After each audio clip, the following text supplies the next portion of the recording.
am an engineer with TRC, I'm senior environmental engineer, and my focus really is solid waste.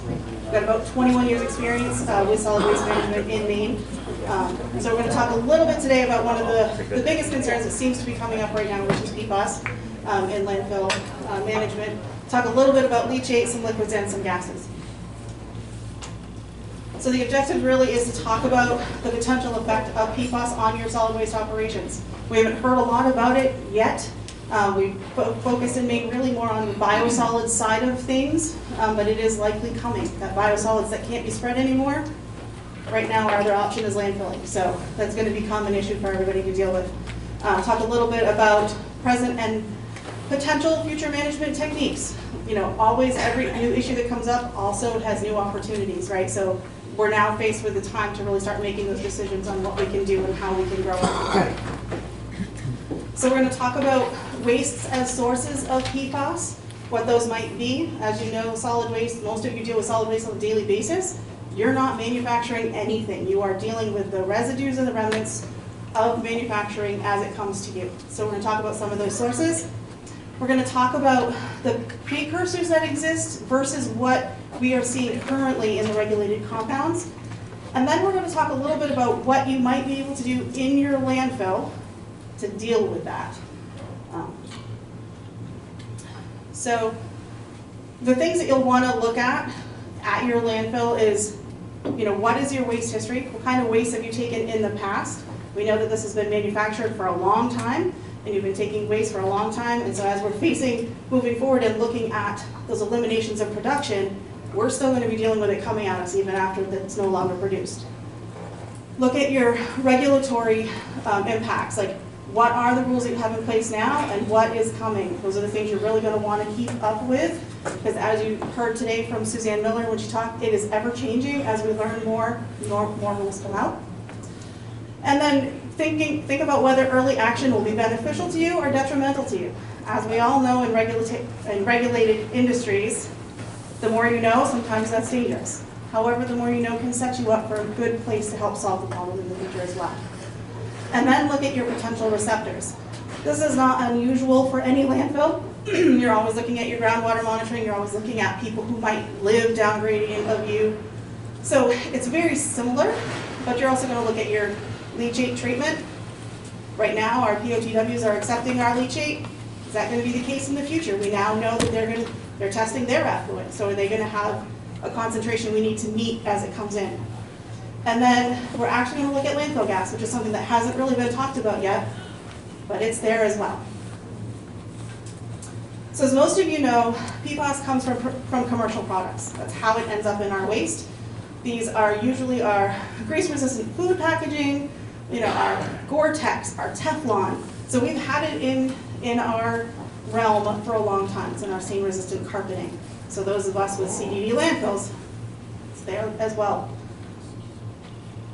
Manufacturing sources, like I said, textiles, leather, paper products, metal plating. It's in our industrial surfactants, resins, and molds. We haven't had a lot of PFAS manufacturing actually here in Maine, which is going to benefit us all, but we are dealing with the products that have already come in. So waste from manufacturing, there's a growing list. We're seeing more and more of it, but biosolids from POTWs, get sludges from industries. And then a big one that has been talked about is the AFFF, the firefighting foam that we're looking at as well. So that's something to consider at your landfill when you're thinking about sources or potential sources for PFAS at your landfill. Did you ever have a fire at the landfill that needed to be addressed in that manner? Or did you ever accept a building that they used AFFF when they were putting the fire out? So those are some of the things just to think about as you're thinking about potential sources you might have. And then in some instances, there are facilities that have used foam for daily cover. Not aware of many of you in Maine that have done it, but it is an option as well. So compounds have evolved throughout time in all industries. And I'm going to give you an example here with the firefighting foam, because there have been multiple generations of the product. So the first one was manufactured from 1960 to about 2002. And you'll see there's an overlap in these legacies, and it really depends on, you know, where in the country they were manufactured. But this was 80% PFAS based. It was 20% Telmer based, and it was sold right up until 2002. So the inventory is in place in many locations. So if you have a building where they preloaded firefighting foam back in the late 90s, likely has PFAS in it. If you didn't have a fire, it's still there for use, but it also means you have PFAS source within your building. Second generation was manufactured from the 70s to 2016 and was Telmer-based, but still had those long-chain PFAS compounds in it. Again, those were manufactured and sold right up until 2016. That one breaks down to PFOA. There's a newer product here, which is a shorter chain fluorotelmer, but again, we also know that those contain PFAS, PFOA as well. So while we're trying to come up with new products to replace these products, it is also possible that the daughter products during breakdown can turn back into PFAS and PFOA. So we know that there are about 12,000 PFAS compounds in circulation. That is a lot. We also know that we only have the analytical methods to test for about 75. So the ones we're looking for right now are a drop in the bucket compared to what is in the environment. So it leaves a lot of dark compounds, and a lot of these dark compounds are precursors that can break down to PFAS. So I'm not expecting you to look this over, but you can certainly see how the longer chains are broken down over time into these smaller chains. Talk a little bit about things to remember. It is present in the simple bond, that carbon-fluorine bond that's difficult to break. It is present in all precursors, and it doesn't degrade. That's why it is so difficult to get rid of. That's why we call it the forever chemical. And in leachate, we have those dark compounds that I referenced before that may show up later. And this is because leachate is anaerobic. You know, most of us, our goal of operating our landfill is to make it anaerobic, make sure we don't have oxygen intrusion. We want to keep it in that state so things continue to break down. Wastewater treatment plants, however, are aerobic. So the precursors break down to the daughter products in an aerobic environment. So your leachate may be fine when you test it because it's in an anaerobic environment, and when it's sent to the treatment facility and it is oxidized, those PFAS compounds may show up.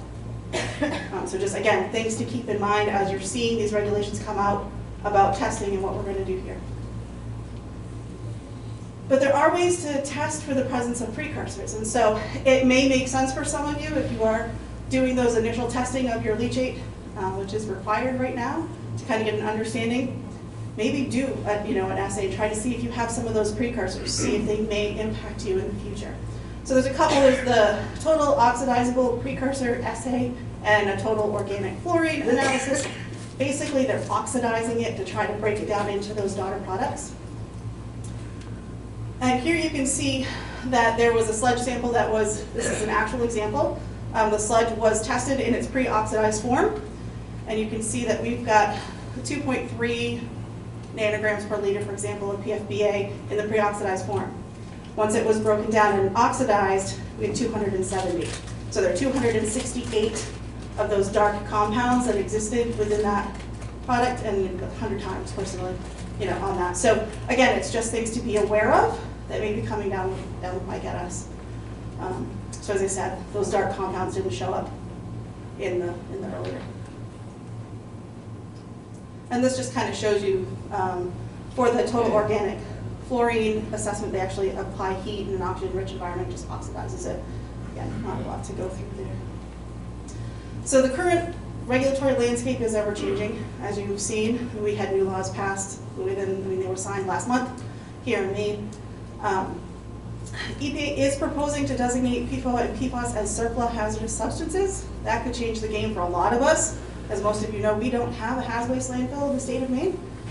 So a hazardous substance, when it's disposed of, becomes hazardous waste. So that's, again, these are just things to be aware of, things that are out there and could be changing for us. Regulatory standards are lacking, low, and or evolving, right? We're learning. All of us are learning. So we don't know at this point what our standards might be tomorrow. But there is an interim drinking water standard here in Maine. It is in the part per trillion range, or that nanogram per liter. And it is a cumulative value. So it is an addition, it is the addition of the PFAS, PFOA, all of them, and it is 20. So it is a part per trillion.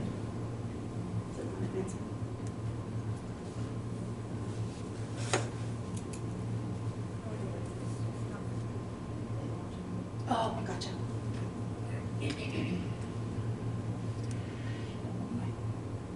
Okay, so we do have some remedial action guidelines proposed for soil, but there is no number for leachate, for example. I mean, we are just now getting a baseline, but we don't have a standard. Obviously, it's not applicable, as Suzanne said this morning, to apply drinking water standard to leachate. So we don't really have a standard. It's likely going to come from an emissions or an effluent number at the treatment facility, then going back into where those are coming from. There is no standard for biosolids or sludge. Initially, there were some numbers spoken about when they were talking about sludge spreading, but since sludge is no longer going to be spread, there is no limit that can exist in it at this point.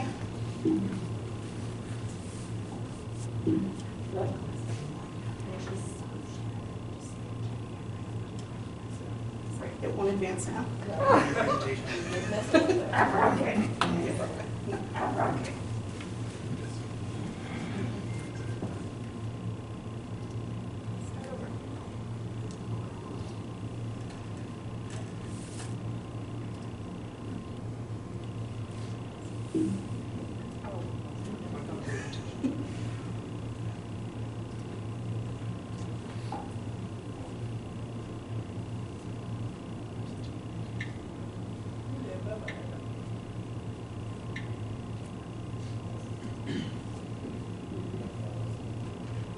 Are the little arrows in the bottom corner still operational?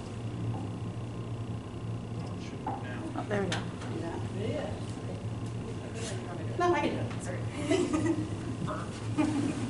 Okay, so this is the potential liabilities for your landfill. The liabilities for any landfill, any contaminant from any landfill are pretty much the same, right? So coming out of your landfill, you're going to have landfill gas that might go into the air. You're going to have leachate that is hopefully being collected and taken off for treatment. However, as you can see here, we have two different landfills shown here. There's an unlined landfill and a lined landfill.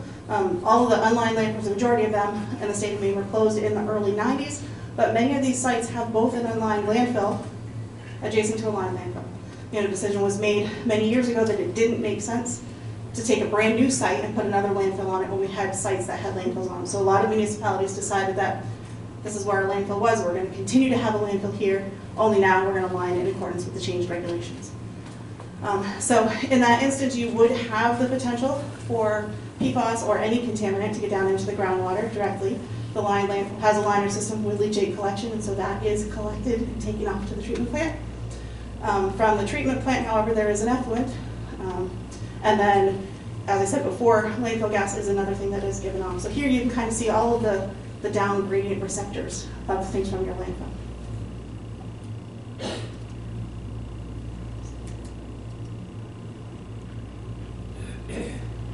So the modern landfills, as I said, have liner systems, whereas the old ones did not. We are still in the midst of PFAS research. As Suzanne talked about earlier, you know, we're just now starting to get PFAS data from our leachate from our landfills so we can get an understanding of what's there. Again, the landfills did not produce the PFAS. The landfills were the receivers of the waste that had PFAS in it. We're going to talk a little bit about the chemical properties. What regulatory criteria do exist? Again, there's not a lot yet for landfills. Some of the current technologies and where we can have some innovation. You know, where are our opportunities for the future? So current practice for leachate management, we discharge to publicly owned treatment works. It's kind of a given for most of us. In some instances, you can recirculate your leachate in the landfill. There are a lot of additional engineering practices that have to go into that, but it is a possibility, and it could be one of those things we look to in the future as we look at PFAS management within landfills. It was not historically tested for PFAS within our landfills, but we're doing that now. So we'll have 5 rounds. The first one started in October of last year to get the fall round, and then we have 2 more years at twice a year in the spring and in the fall. There is some research that showed that 18 landfills historically sampled in the U.S., more than 50% had 50% of those samples showed quantifiable PFAS.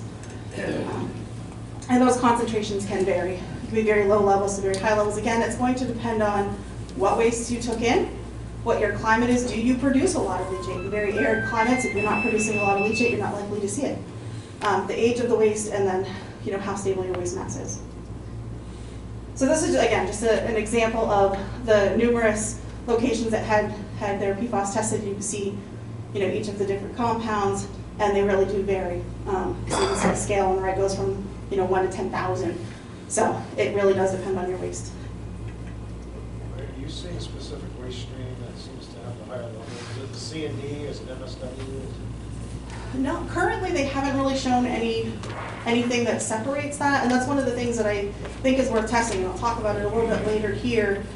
Knowing and characterizing your landfills, if you have a landfill where you had multiple waste streams that were brought in over periods of time, and you know that this one had more CDD in it, for example, or this one had sludge in it, if you can get independent samples, that may help you in the future to determine what treatment you need and whether you continue to isolate those areas, because you may find that one area your PFAS levels are quite low, would meet a standard if we had one for treatment, where another area you might have to come up with something else. So that's that data gathering stage we're all still in, trying to figure out where this is coming from. And then, as I say, you know, regulatory standards are ever changing. We are seeing these transformation of precursors. And we have laboratory limitations. Like I said, we can only test it this time for less than 75 of these compounds, and we know there's over 12,000.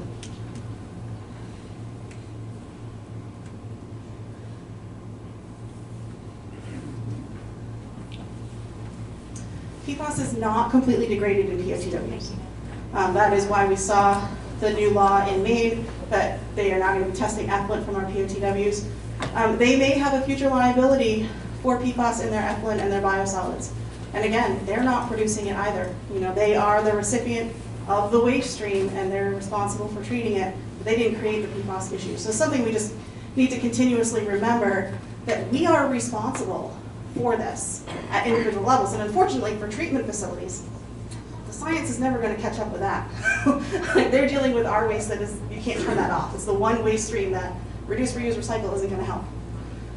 Because, you know, each one of us produces that every day. So we just have to keep that in mind as we're looking for our way forward.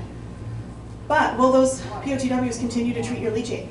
If they're given a standard to meet of their effluent and your leachate number exceeds that, and they have to try to figure out how to, do I do a pre-treatment, do I do whatever, they may turn around to your landfill and say, we just can't take it. We're not going to meet our effluent requirements if we accept your leachate. So just things, again, to keep in mind. Good characterization of your leachate makes you aware of where you might have to go in the future. Can you say what POTW? Oh yes, publicly owned treatment works. So. Thank you. Yep. So many acronyms. Sorry. So operational practices within a landfill. Those of you that have a landfill, these are not new, right? Leachate minimization is key. We're going to try to reduce the amount of PFAS we send off in our leachate, reduce the amount of leachate you create. So isolation of your PFAS-containing materials. Again, those large volume of industrial waste, we know contain them. So sludges, we saw that in the data that Maine published, that our paper mill sludges, our leachate from our paper mill sludge landfills had higher levels of PFAS. We know that historically the coatings they used in those papers had PFAS in it.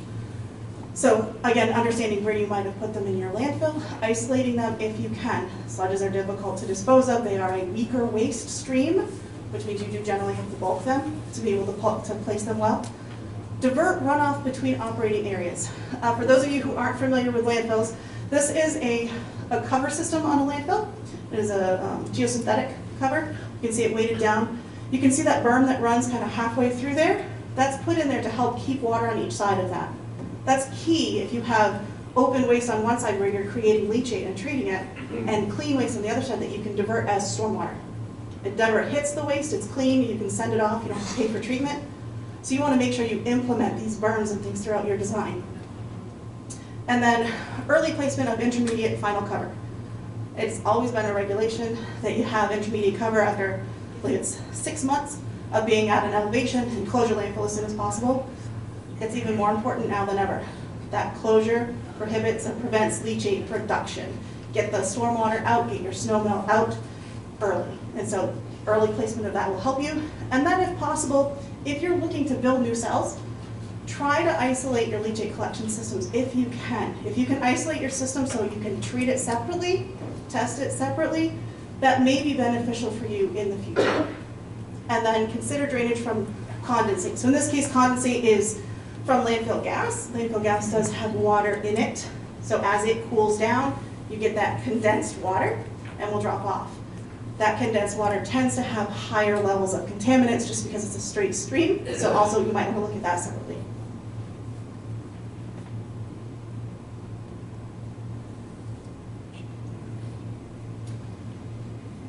So again, keeping or refining your leachate management approach, consider recirculation of leachate if it's possible. If you can actually put leachate back in there, it does help break down waste, we know that. So it could potentially break the waste down faster. It may help produce less leachate into the future. Pre-treating leachate prior to discharge into, and I switched acronyms on you here, wastewater treatment plant, same thing as public known treatment work, I apologize for that. Activated carbon is a possibility, ion exchange resin, reverse osmosis. These are all things that are being looked at as potentials for removal of PFAS. Understanding though, things like activated carbon and ion exchange also take out other contaminants. So really looking at when you apply one of these is key, because for a landfill leachate, it has contaminants in it. So if you're fighting to remove the PFAS while also trying to remove all of those other things that may not be the best time, it may be to try to get it after it's gone through the treatment facility. So it's really kind of looking at where you put them in, and then you're always going to have, what do we do with the piece that comes out?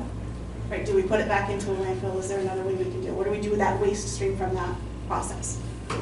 And then leachate evaporation is also a potential, and I think we may start to see more and more of that. So this, if you have a landfill gas facility at your site already, or you have landfill gas to energy, can you use that energy to evaporate some of your leachate so that you're not sending that off to a treatment facility? So I think those types of things we'll start to see more and more of, become more viable as leachate treatment becomes more expensive. Is it PFAS? Is it like a soluble? Is it soluble in water? Or how is it? It doesn't break down. That's the problem. It's just a molecule in the water. Yeah. So it doesn't degrade beyond that. Is it heavier than the water? Is it light? Is it Is it heavier than water? So we've got Liz Denley here with me today. She's kind of our PFAS expert as well on the chemistry side. I would assume it is. It's heavier than water. Well, I shouldn't say that actually. You are going to find it on the surface more. It's going to. Right. So it's a surfactant. Yeah, it's a surfactant. It's going to. You'll have at the air-water interface. You'll have more PFAS than you will below. But some of them are more mobile than others too. That's the problem too. So they don't all behave the The same? shorter chains are more mobile than the longer Okay, chains. yeah. And, So they're not like a liquid, they don't go into solution, or they don't have like a specific gravity where they behave differently in water. they do behave a little differently. It's Again, not a specific gravity thing. It's at a molecular level. It's more because of its surfactant properties. So then again, looking at isolation and characterizing from different cells if you can. So here you can see this was a landfill that was tested back in 2013, had 4 different cells. Cell A being the oldest cell, cell D being the youngest cell. And each one of those cells had a different level of PFAS within it. This would be important to know if by the time you got to cell C, for example, you couldn't meet the limits you needed to meet anymore. Again, take into account, this does not show you quantities of leachate. This is strictly a concentration of leachate. But it's just important to really do take a look at, if possible, to take a look at what you're producing in your landfill. Is that in parts per trillion or parts per, what is the measurement there? The 20? What are the units? Millimoles per liter. I don't know. I can't remember. I don't know if it's parts per. It's not parts per trillion. Those our numbers are a lot higher than that. Yeah, it's been converted from. Yeah, I can't remember. do it right now in my head, but we can do it for you. Yeah, Need to convert. we'll do the conversion for you. I'm just curious what you're seeing as in terms of typical levels in landfills. It truly is all over the place. I mean, again, it depends on what materials you accepted. So that range that I showed before, where it could be anywhere from 10 to 10,000. So it really is all over the place. I wouldn't say there's one typical standard. It really depends on what materials you took in. Is 1,000 a lot? Nanograms per liter? Yeah. Yeah. Yeah. Yeah. Again, we don't have a standard, right? We So don't while know it looks like a what- lot, a Right. nanogram per liter is a part, or in the part per trillion range, correct? So if you think about it in that regard, part per trillion is small. Small, yeah. For PFAS though, we consider that to be a lot. So it's really, again, we don't have standards, It so, depends on the compound too. yeah. Which PFAS. Which one of those, 40? That was for the, like, for combined. That was your like combined. six. Total. For the six? Yeah. Yeah, so, the drinking water standard is 20, so if you want to compare 1,000 to the 20 for the drinking water standard, again, we're not going to call leachate drinking water, but right now that's the only standard we have. Right, I was just curious how that compares to like other, what the other landfills are Yeah, trying to no, do. that's not out of the scope of, like I said, it can go up to 10,000, so that's not out of the scope of typical numbers. I could actually answer that, because there was one landfill in Maine, they were way down at about 5, and then the high end was around 24,000. Okay. So there's a huge range. Thank you. So leachate treatment, is it practical? Currently, and I'm going to give you cost, you probably know better than I do. Current leachate treatment at a POTW, generally in the low cents per gallon, 3 to 4 cents per gallon range. Again, that's going to depend on if you're trucking it or if you have a pipeline or however that might be. When you start adding PFAS treatment into that, that may go to 35 cents per gallon to a low dollar per gallon range. Again, is that a big deal? Could be if you're producing 75 million gallons of leachate a year. And that's a typical leachate production value. So that big swing really does, again, put into perspective what I was saying about looking at things like, can we actually do the evaporation process on our site? The things we can do on site to not set it off. Like I said, there are, granulated activated carbon, ion exchange, reverse osmosis, and looking at where in that treatment train do we apply it, right? Do we try to compete with other contaminants? Probably not. That's not the best way to do it. Likely you're going to try to put that at the end of your treatment train. You get the water as clean as you can by standard methods, then you're going to apply that additional treatment to it because you're not competing with other things. And then what do we do with that spent media, right? Is it something we can put back in the landfill? Likely right now, that's what we're going to look at. But are there other disposal methods for that left down the road? Again, that's where innovation can come in. Is there any biological magnification component to it, or is it just kind of, is it just like an accumulation? Is it biological accumulation, like magnification? Magnification. Yeah, I mean, it can bioaccumulate, is that your question? No, like mercury,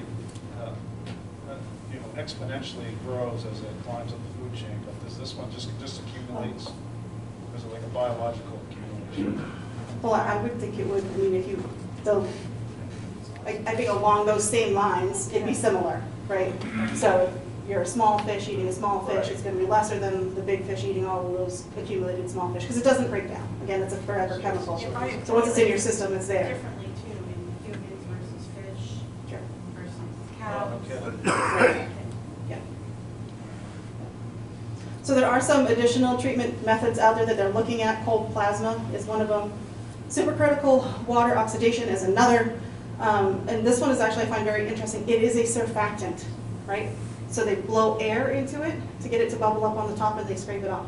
Oh, wow. Acts like a soap. So there are things that they're looking at to try to come up with new technologies, and that's one of them that they're looking at now.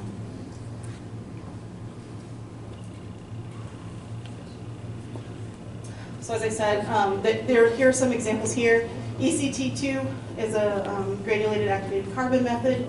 They use it a lot for airport de-icing, which has those do have PFAS in them, and high strength organic wastes. Again, that potentially could have options for landfills. Reverse osmosis, Aerochem, they have an existing leachate treatment system shown to be effective for PFAS. But it does have high reject quantities, so you have to look at your ultimate disposal.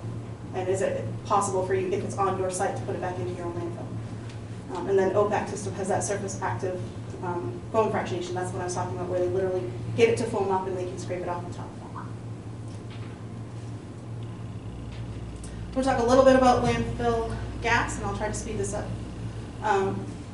So our current practices, our flares operate at about 1,200 degrees Fahrenheit for those of you that collect your gas.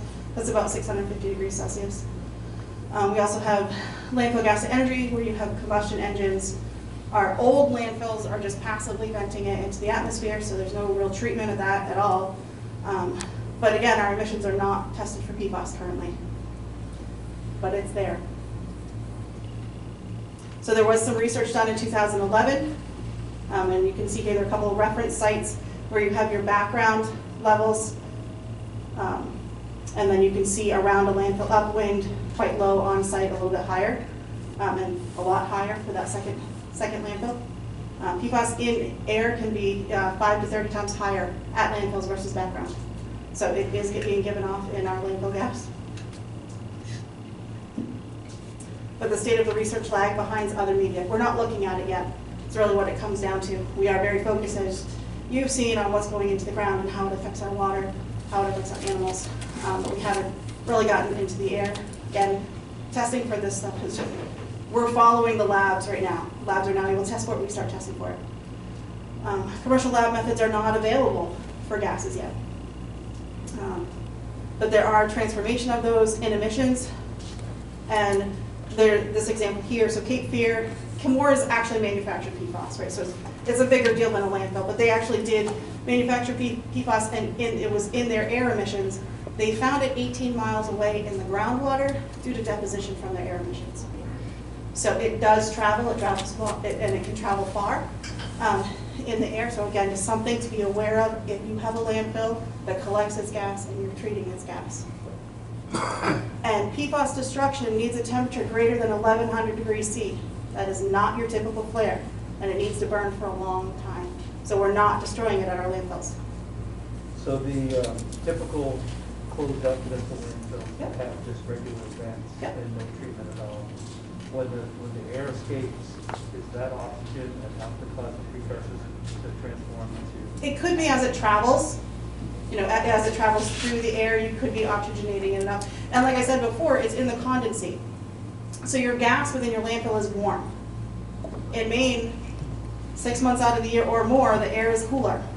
So you're going to start to see that condensing out as it moves through the air. That's where you're going to see it dropping as well.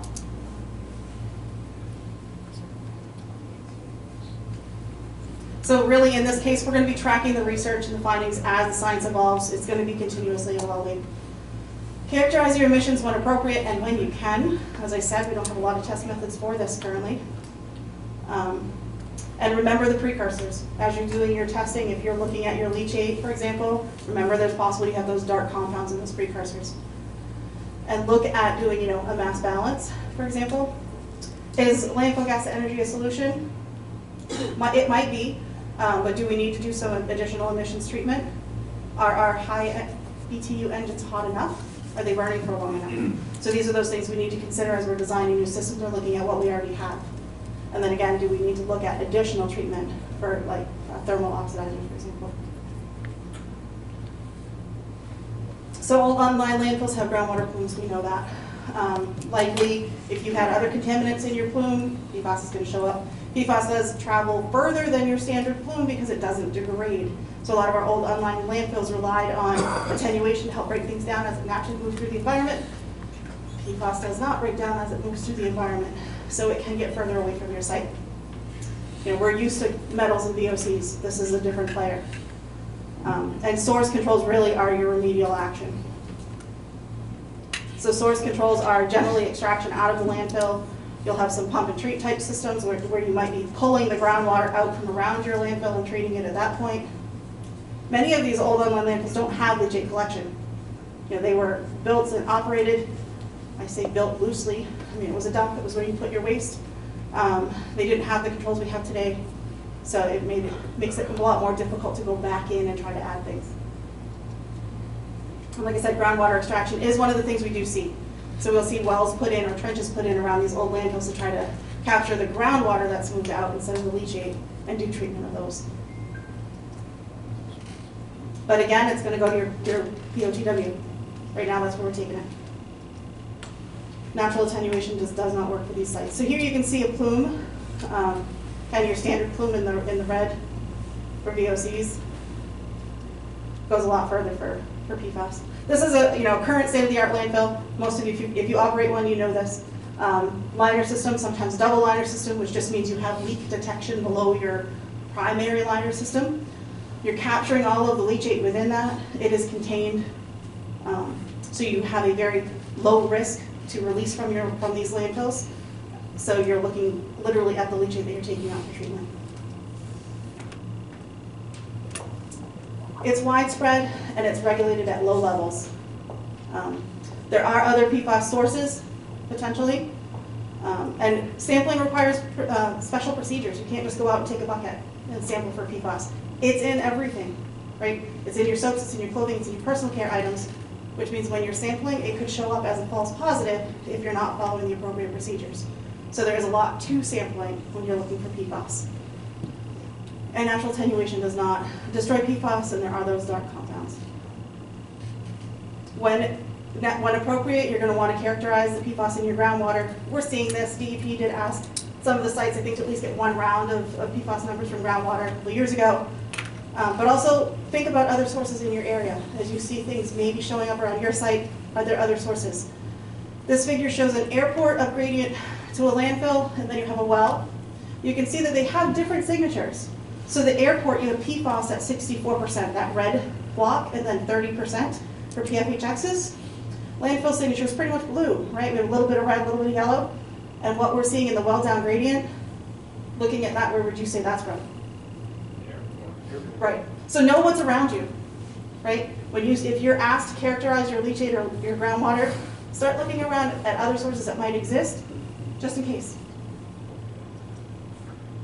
Again, look at doing a complete forensic analysis.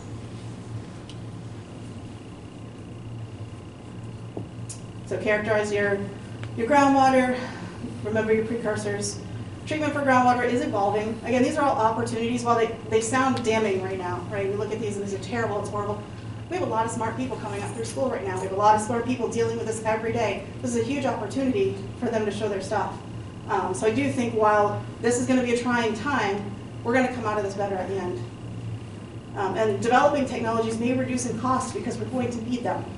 We're going to need an extra way to get rid of this. And so there'll be a higher demand, which means the costs drop off. And landfill cover is still the best solution to minimizing production. PFAS are present in most landfills. All MSW landfills are going to have some PFAS in it. PFAS has stable daughter products that don't degrade. States are establishing low standards for PFAS, and they are ever changing. And EPA is proposing, as I said before, the circular hazardous substances. PFAS treatment is expensive. The new methods are evolving, and hopefully that price will come down over time. So I did want to thank our core team. Liz Denley is a member of our core team.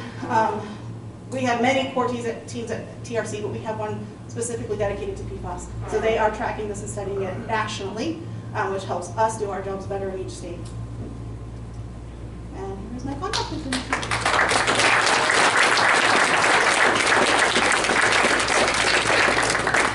Amanda, have you guys done any, or anybody done any testing at just the C&D landfills, strictly just C&D landfills, to see if there's any? We haven't done any testing in Maine at C&D landfills, and I would have to ask around. I mean, as you know, our C&D landfills in Maine are kind of at a disadvantage because they don't have leachate collection, so it becomes a lot more difficult to do testing. But yeah, I think that is something we should be looking. I agree with you. I think we should be looking into that. If it's in our carpeting and other things, you may see it there. As far as the liners go, were the original liners, did they contain any PFAS or anything like that? So not that we know of. It's HDPE liners for most of these, PVC liners for most of these. So no, I mean, those, they have their own chemistry, right? So no, we don't see those. A lot of the early liners, when they first started putting liners in, it was a soil only. So you had a couple feet of clay that you were dealing with, so no, in that case you wouldn't see it at all. When I did the the difference between our unlined and our lined, in all reality, and I'm going to say this because I've been doing it for a long time, unlined landfills are dumps, right? Yeah. Those are the ones where everybody piled it in the backyard forever and it just became the dumping ground. We call them landfills because we try to put them in the same category. They're really not. The science has evolved so much to our modern day landfill. There's so much more protection there, so much more identification of what we're dealing with, that it is a really different animal. What should the municipality do that has closed the landfill years and years ago regarding this problem?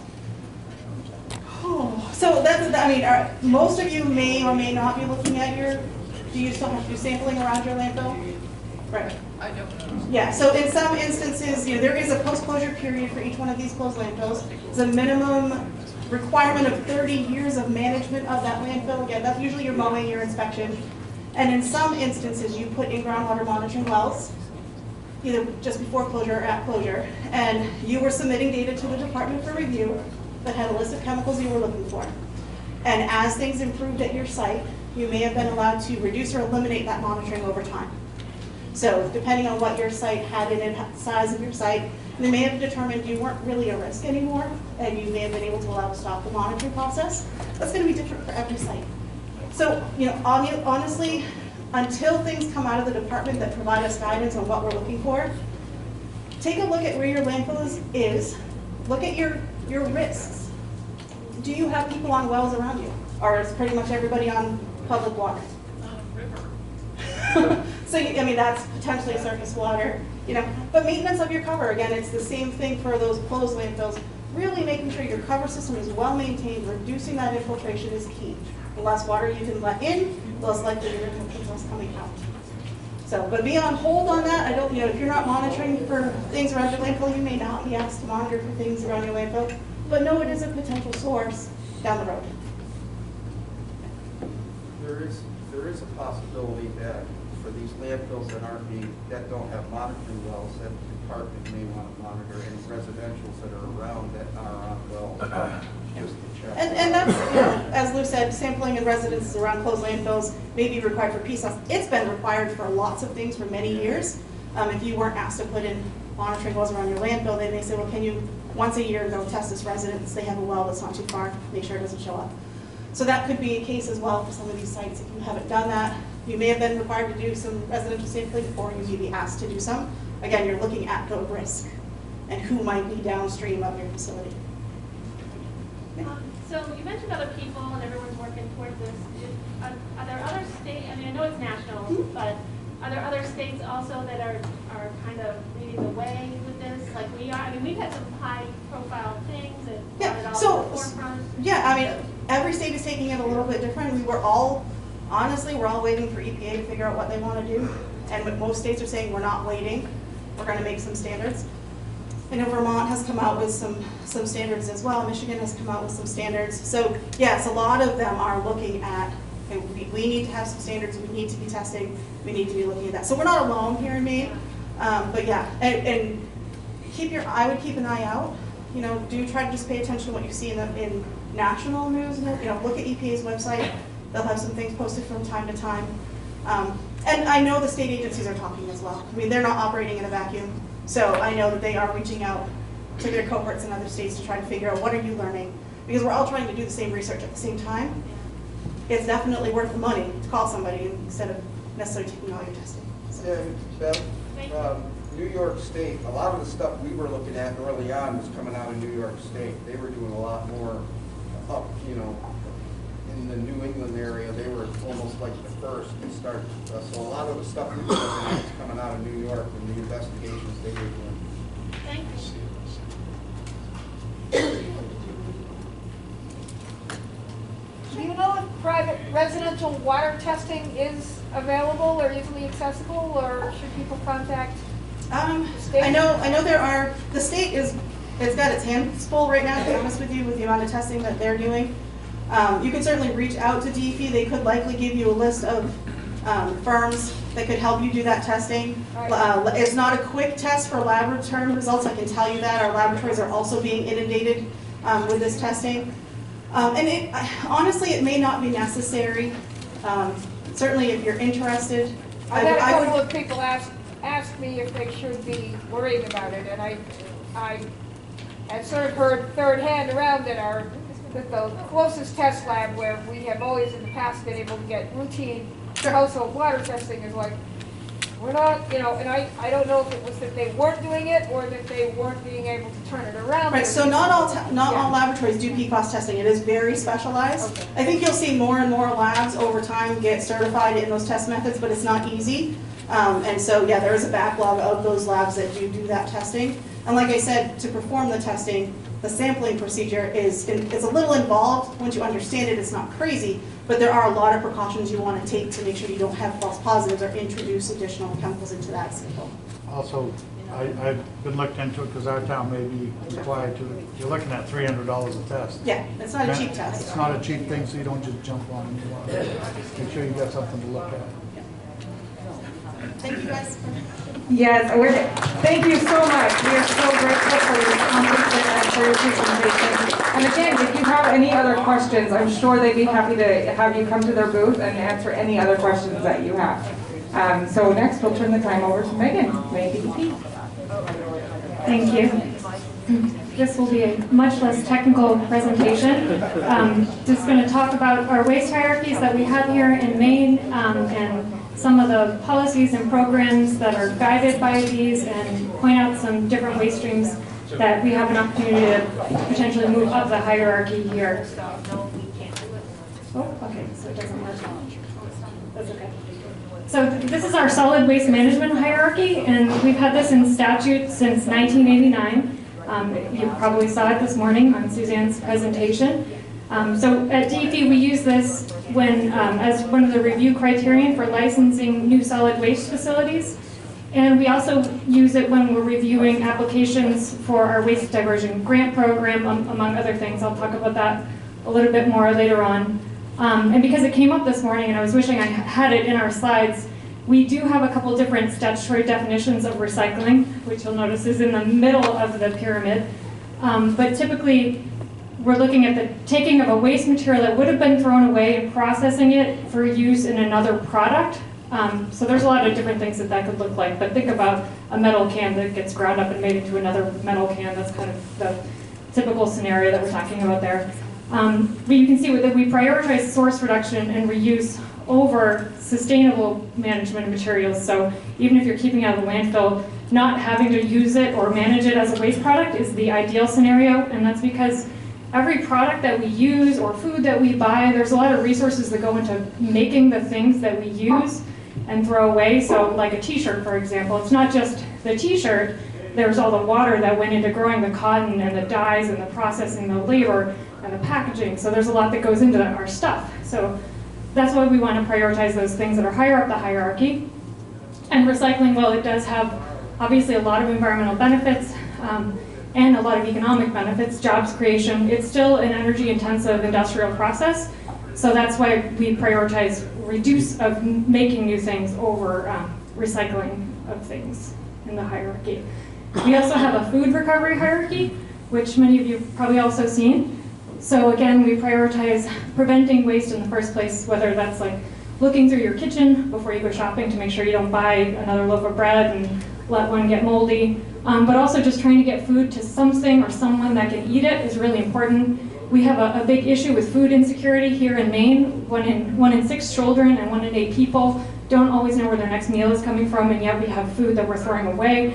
So it's an issue, but it's one I think that there's a lot of hope for, because there are a lot of solutions that can work on getting that food to people who can eat it or to feeding animals. And like with our other waste hierarchy, composting and I'll add anaerobic digestion are really important for managing organics and keeping them out of the landfill.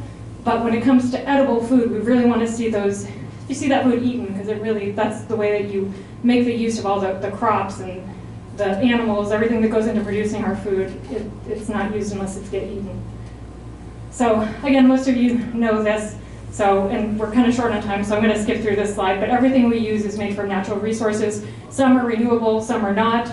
And we also, some things can be recycled very practically, like metals and glass, whereas others maybe have more limited options when it comes to long-term recyclability. And again, reiterating the benefits of recycling, but for the sake of time, I'm going to skip over that one. And I heard somebody mention the WARM tool early in one of the presentations. And if you haven't looked at this before and you're in a municipality or you serve on your community's recycling committee, or you have just interest in looking at the environmental and economic benefits of recycling or waste reduction, this is a free tool that the EPA makes available.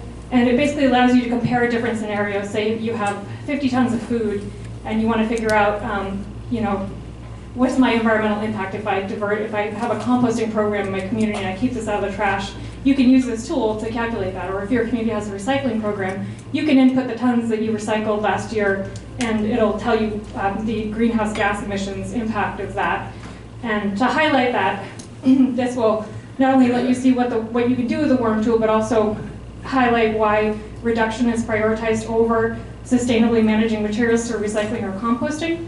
So this is, I won't get into the worm tool too much because it's really complicated to explain, but essentially you're looking at if you have 50 tons of food waste on one side and 50 tons of kind of typical household waste, so that's paper, plastics, portable electronic devices, just tons of different materials that households typically produce.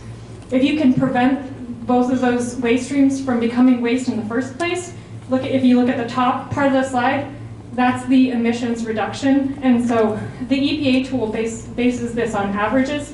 So you're looking at if you prevent 50 tons of food from becoming waste, you're looking at reducing emissions by as much as taking almost 46 passenger vehicles off the road for an entire year. And that's based on the average vehicle. So it's not just cars, but trucks, light duty vans, any kind of vehicle that carries a passenger. They look at the average car that the average American drives and the average number of miles people drive. So that's kind of what you're looking at here. And I'm happy to answer questions on this if people are interested later, because I know it's kind of a lot to explain in one slide.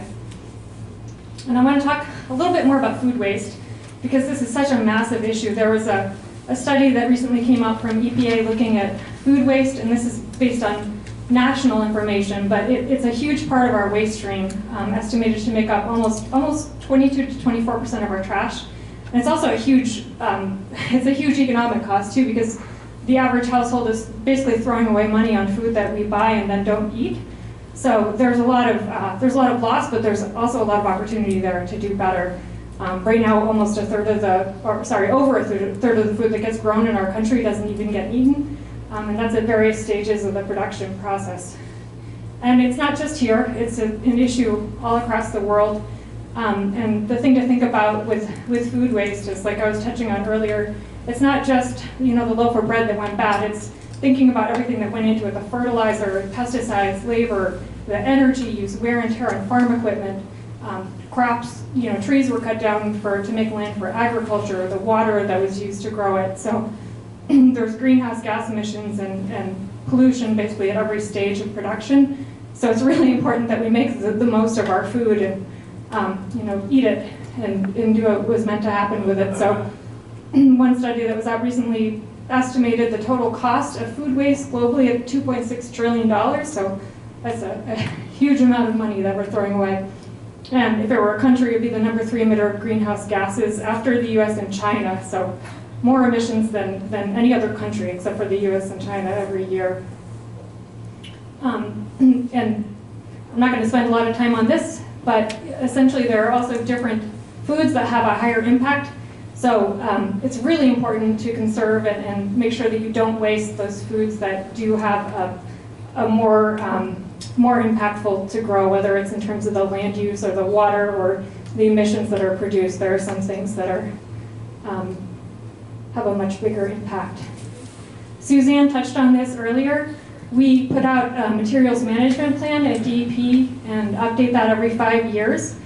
And the report has to be based on our waste hierarchy, and we'll look at progress toward our statewide recycling and waste diversion goals. And it says recycling, but we actually have a goal to recycle and or compost 50% of our municipal solid waste every year. So we're just looking at keeping that municipal solid waste out of the trash, out of the landfill.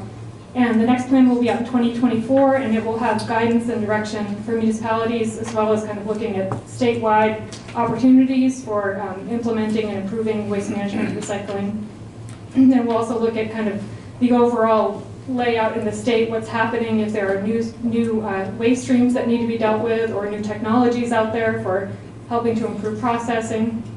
So all of that will be factored into our next report. Okay. Our last plan was out in 2019, and this is just a quick snapshot of things that we were successfully able to implement and are still working on. A lot of this was able to be done through our waste diversion grant program, so supporting local initiatives to reduce wasted food, and that's both through technical assistance and through prioritizing those projects in our grant funds. And we've also specified that reuse and repair are eligible within that same competitive waste diversion grant program, and we've been able to fund some really great projects overall, and that's an ongoing thing, so keep an eye out for your community or organization. It's open to both public and private entities. And we've also been working on creating resources for communities or other organizations to look at ways to divert waste, like starting a tool or equipment lending library or a repair cafe, or setting up a share table at the school or a swap shop at the transfer station. There's a lot of things that communities can do that can help reduce waste. So this is, again, a snapshot of our waste diversion grant program. There are a couple things in statute that are prioritized, so when we receive applications from municipal or regional organizations, those are prioritized in statute, as is increasing the removal of organic materials from our municipal waste stream. We also look at some other factors, like if it's happening in an underserved area of the state. So obviously if there's an urban area of the state, say where there's 5 companies that are already collecting organics or something. So we want to look at and hopefully see projects coming in from places that don't have a similar activity targeting a similar waste stream, so we can have more impact through the projects that are funded. Looking at things that are higher up the hierarchies, like I mentioned, if there's food donation or gleaning, anything that's going to be keeping waste from having to be managed in the first place is prioritized, as well as education and outreach. If you can calculate or factor the amount of greenhouse gas emissions that will be reduced through the project, that's a great thing to see on an application. Or if it's going to address a new need or recover a new kind of material that's not currently being diverted through the program. Those are all things we like to see.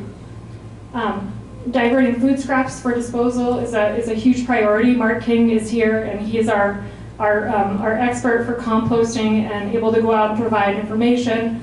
So just a few things that communities can do. It could be a gleaning and a share table. Like I know we have a gleaning organization near where I live, and they set up a free table right in the park outside the library on Saturdays, and people can come and get food for free. It's a great program, and it keeps that food from going to waste.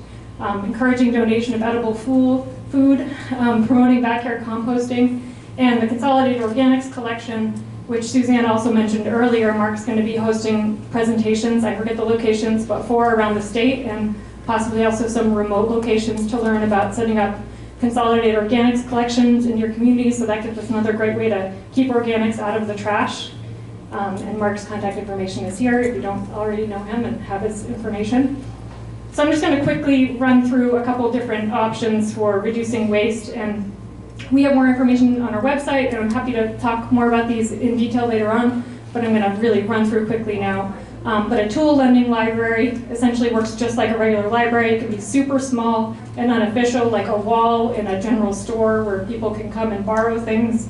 There are some, I think Whitefield, Maine has one like that, where it's just very unofficial. You just kind of check something out and check it back in with a slip of paper that you sign yourself.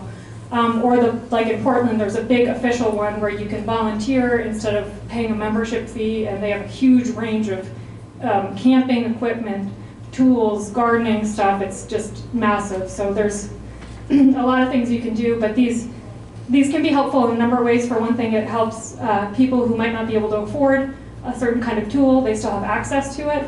And it also helps reduce the amount of purchases, because you might not need a weed whacker that just sits in your garage 90% of the time, and then you use it once. So it's a good way to also reduce consumption of resources. Repair cafe or repair clinic, as they're known. Some of these are happening online for free already. It's easy to access them. And again, just because we're really close to being out of time, I'm going to skim through these very quickly. Swap shop at the transfer station. I know there's already a lot of communities here that do this, but this is just a snippet. And the University of Maine George Mitchell Center folks here put out a really fantastic, they have a lot of really fantastic resources, including this community waste toolkit that was highlighting the swap shop, which saved almost $12,000 per year just in estimated, just avoided tipping fees through their swap shop. So, it does take a little bit of, you have to have the space for it, and you've got to have somebody that can kind of help keep it cleaned up, but it can save a lot of money and also keep a lot of stuff out of the landfill. This is a waste stream that's It's a massive part of our waste stream, and there's so much happening with it that that there's so much opportunity here to really divert a lot more of it from the landfill. So, for example, most of it is demolition debris, so it's coming from houses that are getting torn down. But another alternative to that is deconstruction. So instead of just going in and demolishing something, going in and trying to recover as much of the usable stuff as possible can really make a big difference in the amount of stuff that ends up going to the landfill. Excuse me, I'm losing my voice. And again, this is citing that white paper from Cindy Eisenhower and some of the other folks at George Mitchell Center looking at the economics of reuse. It's a significant part of our economy here in Maine. You can see here that $570 million in secondhand goods were spent and $156 million on repair services. And just to highlight this, like if you think about the typical electronic device, if you recycle that, it has very little value. You're gonna be able to recover like the copper and the other metals in there, but the value is greatly reduced. Whereas if you fix it and resell it, it still, thank you so much, it still retains half its value. So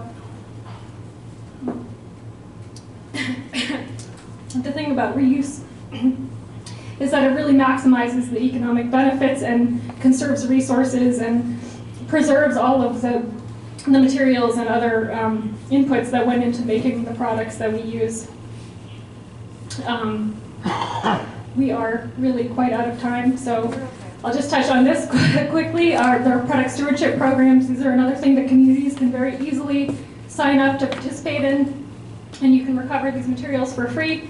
The newer programs are still in the early phases. I know Suzanne talked about the packaging program, which will ultimately provide money for infrastructure and for municipalities for recycling. That is still some time off, but we have a lot of programs that are available for communities to sign on right now and be able to start recycling and diverting material at no cost. And the last thing is, this is something that we're working on at the state level. The 2021 Lead by Example report identified a number of actions that state agencies can do to improve and green our own operations. So, for example, a lot of the state agency buildings only have paper recycling, so there's a lot that we can do too. And the Lead by Example identified things like purchasing more local food, reducing solid waste, and green procurement. So those are things that we're working on. And hopefully when we can establish contracts and set examples, and that could potentially have an impact statewide and encourage more municipalities to be able to follow that same lead. And this will help reduce emissions, but it will also save taxpayer money. So it's a win-win situation all around. Great. We're almost back on track with time. Yes.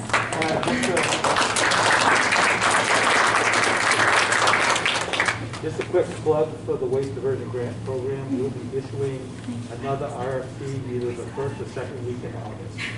So look through your local papers and we'll do a press release as well. Thanks, Mark. Thank you. Does anybody have any questions?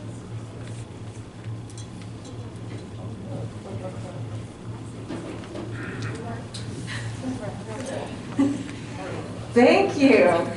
All right. Well, thank you to both of our sponsors in this session. And again, thank you to all of our sponsors and our vendors, without whom we would not be able to do this. So thank you very much.